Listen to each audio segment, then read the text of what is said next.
Halo semuanya, kembali lagi di By The Way bersama aku Nanda dan Aufa. Nah, by the way, kalian tahu nggak sih kalau manusia pada zaman dahulu itu disebut dengan manusia purba atau manusia praaksara? Mereka memiliki banyak sekali jenis, ciri, serta cara bertahan hidup yang sangat beragam. Nah, tadi kan kita udah bahas kalau manusia purba itu sudah hidup pada zaman praaksara atau pada zaman dahulu. By the way, kalian tahu nggak sih kalau manusia purba itu sudah hidup di bumi sekitar 4 juta tahun yang lalu. Namun, ada juga para ilmuwan yang berpendapat kalau manusia purba itu baru ditemukan 2 juta tahun yang lalu. Jadi kalian lebih percaya yang mana? By the way, manusia purba itu kan sudah lama ya. Jadi sekarang kita hanya dapat melihat mereka melalui fosil-fosil. Fosil-fosil tersebut biasanya kita temukan di museum. Beberapa museum yang menyimpan fosil-fosil manusia purba ada di Sragen, Jawa Tengah, serta di Krinil Ngawi, Jawa Timur. Oh iya, manusia purba itu memiliki ciri-ciri yang sangat sederhana loh, baik melalui bentuk fisiknya maupun kecerdasannya. Hal itu akan kita bahas setelah ini. Saksikan terus ya. Nah, kali ini kita akan membahas jenis-jenis manusia purba.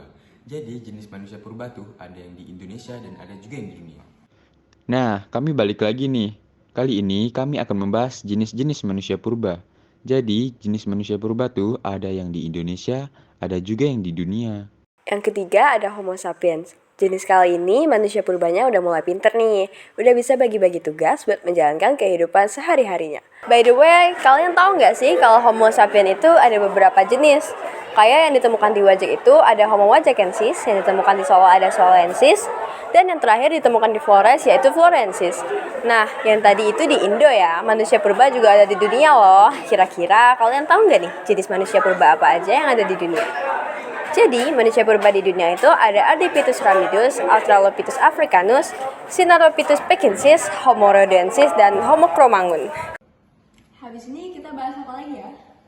Kemudian nggak sih? Oke. Alfa, dalam masa praaksara itu ada 4 zaman nggak sih? Iya, ada 4 zaman. Jadi itu ada batu tua, batu tengah, batu baru, dan batu besar. Kebudayaannya apa-apa aja tuh? Nah, kita ada kebudayaan Pacitan nih.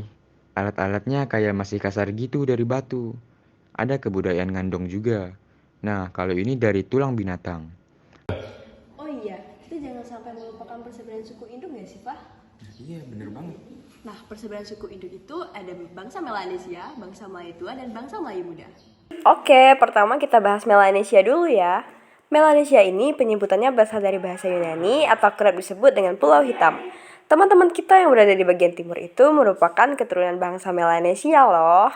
Umumnya bangsa Melanesia ini berkulit gelap, rambutnya yang keriting, dan struktur tulang yang besar. Oke, lanjut. Yang kedua, ada bangsa Melayu tua. Bangsa Melayu tua percaya bahwa nenek moyang Indonesia berasal dari Austronesia yang datang ke Nusantara pada gelombang pertama. Makanya, ia disebut dengan Melayu tua. Bangsa ini dianggap lebih maju daripada manusia purba lainnya. Di Indonesia, yang termasuk bangsa Melayu tua tuh ada di suku Dayak dan Toraja. Dengan ciri khas berambut lurus, kulit berwarna kuning kecoklatan, dan bermata sipit. Yang terakhir yaitu bangsa Melayu muda. Bangsa Melayu muda juga percaya bahwa nenek moyang mereka, Indonesia, berasal dari Austronesia yang datang ke Indonesia pada gelombang kedua. Katanya nih, mereka lebih maju dari bangsa Melayu tua, soalnya dia udah tahu perunggu besi gitu deh, buat dibuat suatu barang yang berguna bagi kehidupan mereka. Di Indonesia yang termasuk ke dalam bangsa Melayu muda diantaranya itu ada Aceh, Bali, dan Jawa. Ciri khasnya adalah rambut hitam lurus, kulit putih menuju kuning, dan bertubuh kecil. Jadi, banyak banget bukan pelajaran yang bisa kita ambil dari masa lampau ini. Selain menambah pengetahuan, ini juga membuat kita mengetahui bagaimana manusia itu berevolusi. Ini keren banget ya sih. Benar banget, tidak hanya itu, hasil kebudayaan yang dihasilkan juga keren-keren banget loh. Gimana guys, setelah nonton video ini, kalian jadi paham kan tentang manusia pada zaman praaksara itu? Maka dari itu, saya Ananda. Dan saya Aufa. Kami ucapkan terima kasih telah menonton video ini. Sampai jumpa di video selanjutnya ya. Dadah.